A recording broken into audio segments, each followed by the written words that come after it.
Hi guys, this is Frenchie and today we're gonna talk about El Famoso Orange and Teal. So what is Orange and Teal? So it's just a color grading technique that will involve to put some orange in the midtones and the highlights and some blue tones, teal tones to the shadows. So why this technique is so loved by everybody? It's because it's creating a big color contrast between these two colors. So as these complementary colors are very distinct between each other, that's why it's very pleasing to the eye, because you have a real ease and you are very quick to recognize these two colors. So most of the time we associate the orange and teal look with the cinematic look, because the film prints are using the same logic as orange and teal.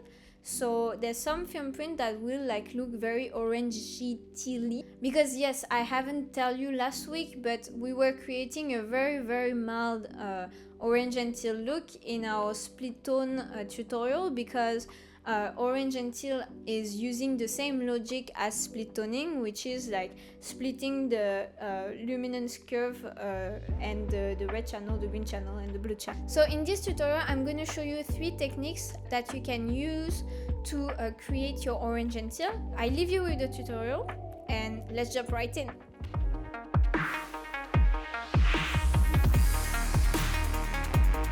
Okay, so guys, I'm having 3 techniques to show you how to handle orange and teal look.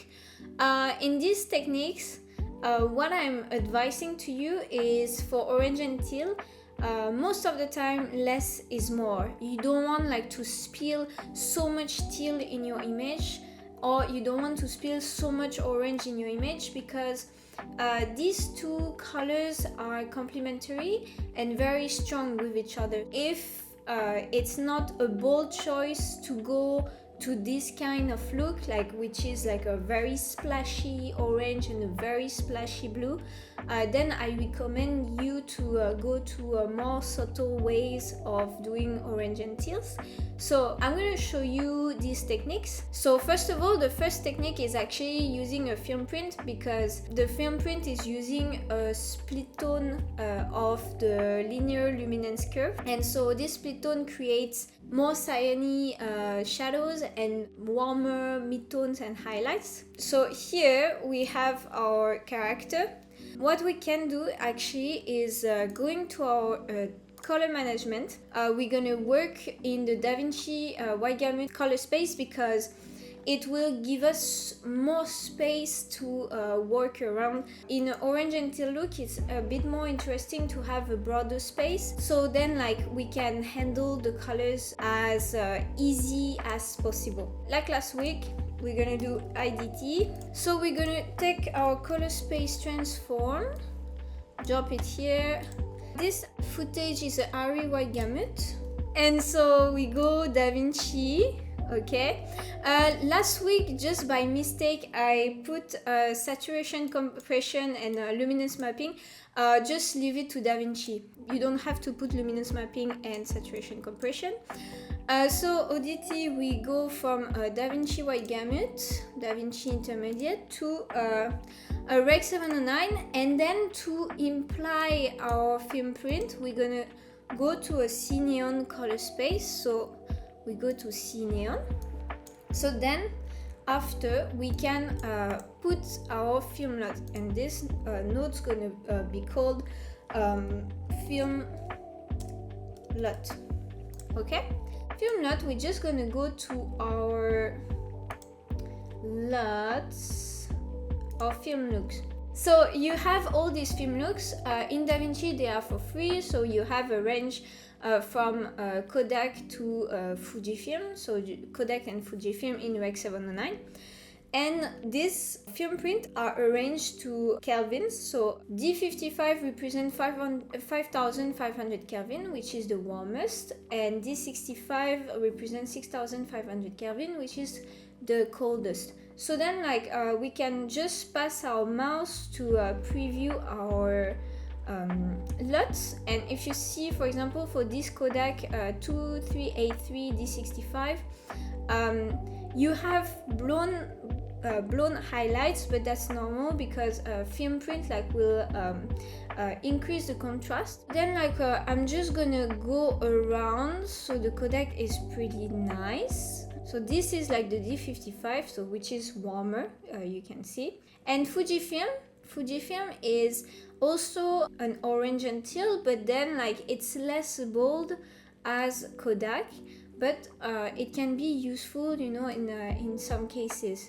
I kind of feel I'm gonna use the Kodak 2383 D65 because we have a very bold cyan in the shadows. Why I don't take the D55 is just because it's very warm, and I want something a bit more neutral to start my grade, okay?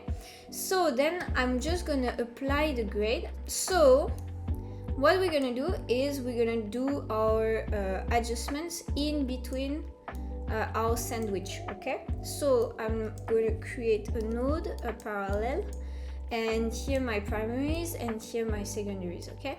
So primaries, we're gonna do LGG. So then like we have to manage these highlights, my god. So go down on gain because there's so much gain, right? Go down and lift a bit the camera, we can raise a bit, but yeah, go down like that. It's somewhat balanced, okay? So then we're gonna also create a node before LGG and call it HDR. So HDR will help us to manage the lights. So if I want a better roll-off of the lights on his face, I mean also a better roll-off here, you know, because it's a bit hot, I'm just gonna go down in light until I find a good spot. And if you see, we went from this to this. So we just done some balances, like just some balance. We haven't like added any contrast, any saturation and all this. But if you see, we had this image before and now we have this image after. So we went a long way actually, like just with few tools. And we're gonna do our color boost. So what I'm gonna do is going to my color boost and just boost a bit more in terms of color, around three like that. So then I start to have a bit more color separation, and in terms of contrast I find it okay. If you want to try, you can just play with your contrast knob, but I really feel that like what we have is fine in terms of contrast. So I'm just gonna label that color boost. So I think for the skin we are pretty good. What we can do, if you know it's something that you like, we can just boost a bit. So I'm just gonna go to my color wrapper. I'm gonna take the spectrum between the red and the yellows and just like saturate it a bit more. So if you see, so this is the skin, we're gonna do before and after. So we have a skin that is a bit more popped out, and I brought up a bit too much yellow, so I'm just gonna go towards red just to add some pink in his skin. So then like we have a nice skin. So this is before and this is after. Okay, so I'm just gonna call this skin. So this is actually the first orange and teal look that I can propose to you, because this is very filmic look. But it's actually what initiates orange and teal, as it's already an orange and teal that has been a bit initiated. What we're gonna do for the second option is using a tool that will like push way more the orange and teal. So what we're gonna do is actually using the split tone. So why we are using the split tone in this case, it's because we want to increase the effect of the film print. So I'm just gonna call that curves, okay? And we're gonna do like last week, go here in our curves, remove our link and just like take red. So on this I'm going to go super fast, as like we've seen it together last week. So if you see, look at what's happening actually. When I remove some reds, then I've got some cyan appearing in the shadows. So if I go so far, it's really blue. If I go like so up, it's really red. Okay, so what I can do is like increase this intense look with more cyan in the shadows. Okay, let's see what it's doing when I put a bit of green in it to balance it out, which like it's pretty nice. Okay, and then I'm gonna check the blue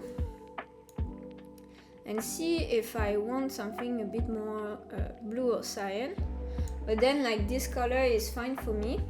And what we can do is then like make some points, you know, at the upper part of the curve and be like, okay, we want a bit more red actually in the highlights. So if I do this, so now we are going like a bit more into the orange and teal that we know, like a lot of orange, a lot of teal, you see what I mean?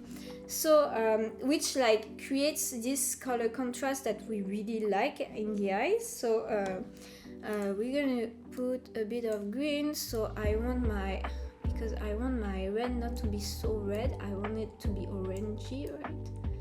So I'm just gonna add some reds, some green, and the blues, let's see.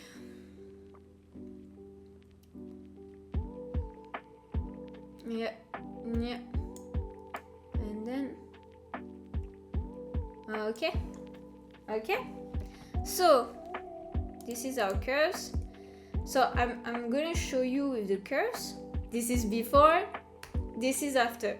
So of course, you know, like this look looks very good on this teal, but always when you do this kind of look of orange and teal, you need like to make it make sense, you know, in your whole timeline. So for example, like, yeah, the teal look good, but does it make sense in my whole timeline? It's the question you always have to ask yourself. Oh my god, we went a long way. We went a long way, okay?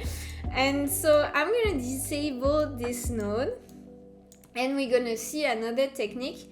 What we're gonna do is I think I'm just gonna create another node for the sake of showing you the example. So now we're gonna do using the HDR wheels. So to use the HDR wheels, for the sake of the example, I'm just gonna create another node. So then I'm gonna create this node between HDR and LGG, okay? What I'm gonna do is going to my HDR wheels here and playing with the color wheels. So to play with the color wheels, you're gonna most of the time concentrate into light and shadows, okay? So for orange and teal, that like we know and we talk about most of the time, is teals in the shadows and warm in the midtones and highlights.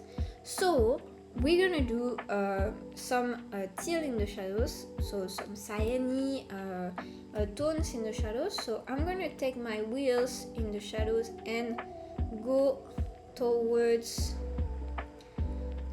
cyan. So cyan is between the blue and the green. The cyan, okay? So I park it somewhere I like, And then I'm gonna take my wheels in light and go towards the warm side. The warm side, but I want something that makes sense, okay? I don't want something that is blown like that with warmth, and I don't want something too cold, okay? I want something that makes sense in the environment. Always keep in mind that even if we do a bold look, it still has to make sense.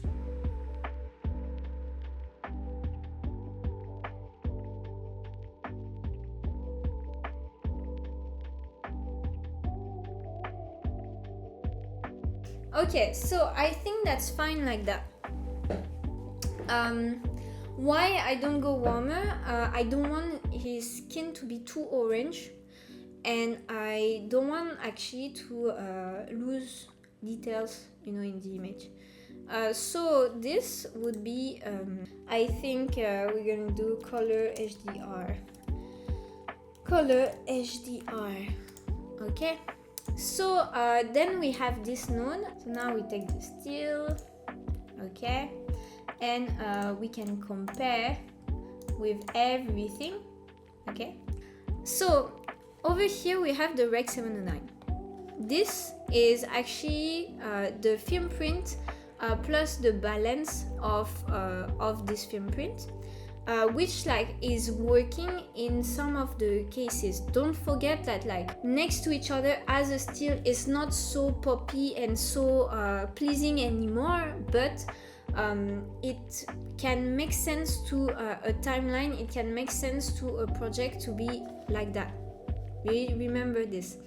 After we went to the speed toning, and the speed toning for me is actually the easier and best method, because I have a real preference for the curves than for example the colors on HDR wheels, because on HDR wheels I can I feel I'm less in control than the curves, but this is only a feeling. I find that I achieve a better look with the curves, for example.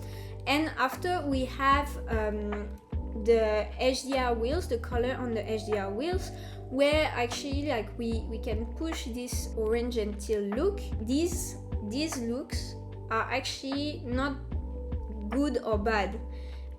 You have to see it in a context. You have to see it how it was shot also, and you have to see it as how it's gonna help you in your process. So here are our styles. I hope the tutorial was useful. For me it was a ton of fun to break down these three techniques for you for orange and teal, because it's such a famoso subject on the internet, which I really appreciate to treat. And if you have some suggestion, just comment below. Subscribe to the channel if you like my content, and I hope to see you next week.